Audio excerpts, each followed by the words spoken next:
Al Ewing and Juan Frigeri continue the last Annihilation as the heroes form a plan of attack against Dormammu and his infinite army of mindless ones, beginning to understand why the magical villain has targeted these planets and why he destroyed Ego. Al Ewing continues doling out a decent amount of plot for Last Annihilation each issue, and here was no different. I like that the book took a step back for a moment to give the heroes a minute to sort of breathe from all the action over the last couple of issues and go over some of the things that they learned in those issues, and it also acts as a way for Ewing to give off some expository dialogue without stopping a huge battle to do so, and it keeps the story going. Doom's role in the team, now that he's actively getting involved in the plot, is great, and I enjoyed the awareness that most of the Guardians have of him, knowing he's definitely going to betray the team at some point. This also factors into Nova's frustration with the idea of Doom on the team, and the team trusting his ideas was a nice bit of a character drama for the Guardians to play off one another. And I like that it also plays into Nova's role as a space cop whose job it is to stop people like Doom and villains like him, but then also as a human born on Earth who has seen what Doom can and will do to the planet and to the heroes. Juan Frigeri again knocks it out of the park with his great looking artwork, balancing out character focused exposition dumps with really amazing looking 2-page spreads like the Doombot and Chitauri war in space, which really sold the scale of the war and was the highlight of the issue for me. Guardians of the Galaxy issue 17 continued the Last Annihilation story event with a great bit of natural exposition that helps lay down the plot while exploring the Guardians and the drama that kicks up when allowing Doctor Doom to join them. I'm going to give this issue a 9 out of 10.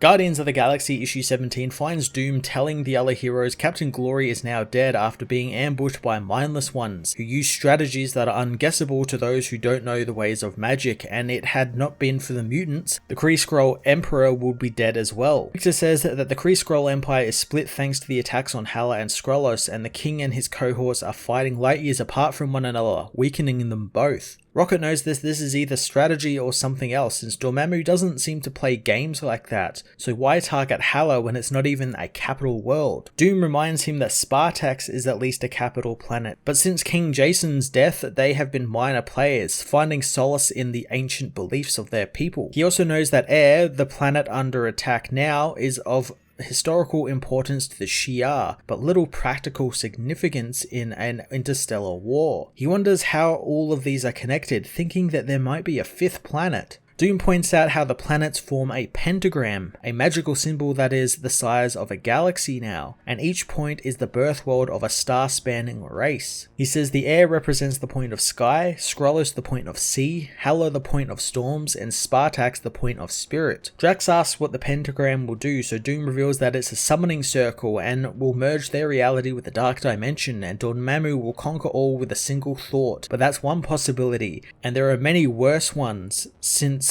Dormammu will grow stronger with the planets he conquers. Rocket knows he's plenty strong already, and he's got an infinite supply of mindless ones, so he'll eventually get his magic star. Gamora hopes that there is a plan, and Rocket intends on shooting Dormammu in the head. Gamora wishes he wouldn't be so sarcastic at a time like this, but Rocket says he wasn't being sarcastic. He wants to get a big gun and kill Dormammu with it. Peter directs them back to the pentagram, noting how the missing planet is in Chitauri space. Doom says that's because it's Chitauri Prime, the point of soil, representing the material realm. He knows the Chitauri aren't part of the Galactic Council, so they won't know if they were under attack or not. Rocket knows that they need to move fast, which is why he wanted most of them there in person, but he didn't want Nova there. Nova reminds Rocket that if Doom is planning something, he wants to know about it, but Rocket says that Richard is joining Quasar, Clert, and Mantis on Spartax. Richard asks how that makes any sense, since Peter should be going to the planet that is his homeworld, but Peter says not this time, since what Rocket is talking about feels right. But Richard knows their plan's going to bite them in the ass as Moondragon looks into Doom's mind, and while it's shielded against him, she can sense a plan in there and a way to use magic against magic. Rocket knows that Doom is the only expert in magic there, and Richard warns them that they are making a mistake trusting Doom, but Rocket says that he's asking Nova not to trust Doom. He wants Nova to trust him, since after everything they've been through, he knows what he's doing. Nova says he can't trust him, not this time, especially with Doom or with Peter and Gamora there. Groot and Moondragon know that this is the plan that they have, and Peter understands Richard is looking out for him,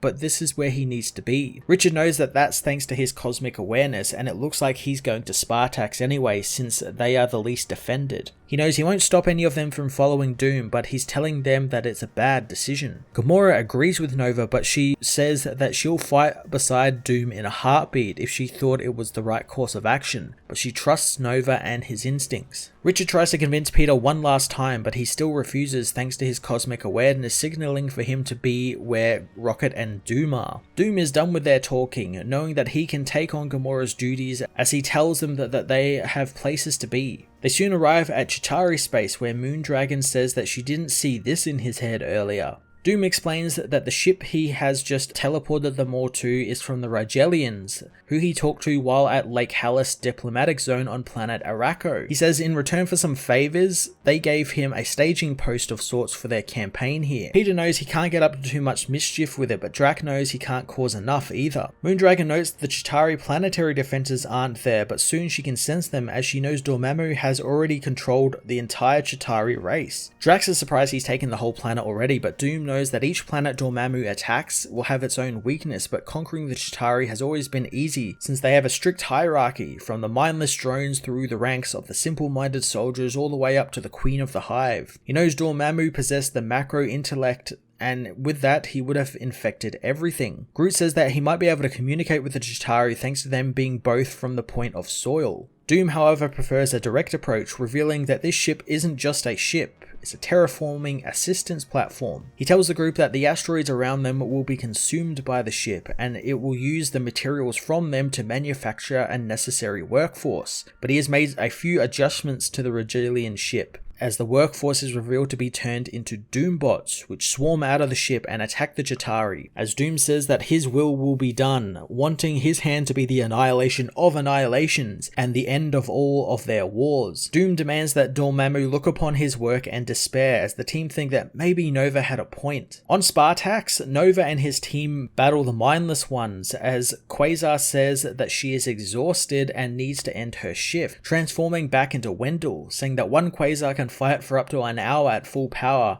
then rest in the void while the other takes over. Mantis and Klurt continue fighting down on air, contacting the others, but this news isn't so positive, since the Shi'ar are being worn down, and there are rumors of intergalactic Wakanda offering assistance, and Sword is joining the fight on Skrullos and Hala. Klurt wishes that he was protecting the Emperor on Hala, telling Mantis that this isn't a fight, it's more diplomacy since he's offering assistance to a potential ally. He blasts Mindless One, saying that he's very diplomatic, as Nova knows from what Mantis is saying that the big battle is on Spartax with him. Mantis confirms that she is saying that since Dormammu seems to be concentrating on that planet for now at least. Nova calls Doom an idiot since he thought the place to be was halfway across the galaxy along with half of their core team. They ask about the Avengers, but Gamora says that Emperor T'Challa knows, so hopefully he'll pass on the word, having tried normal channels like Alpha Flight, but for some reason someone is blocking their signal. Nova is not too happy about that, hoping his fellow Earthers aren't fighting amongst themselves again, since he'll be mad as hell if they are. Nova suddenly stops as another magical gateway opens up in front of him, asking if Wendell talks with Galactus a lot. Wendell says he often had before Thor killed him for turning into a world eater again. Nova says that he had heard rumors around the time he left the Cancerverse that Galactus and Ego were once on a cosmic team together. Wendell knows all about the Eternity Watch, as Nova knows that Ego got a power boost from Galactus, who gave the being part of their power. Wendell remembers that as well, knowing how Ego with Galactus's power could be a worry, but this isn't that. Remembering how Ego grew a huge body under his planet head and he needed the Galactus boost,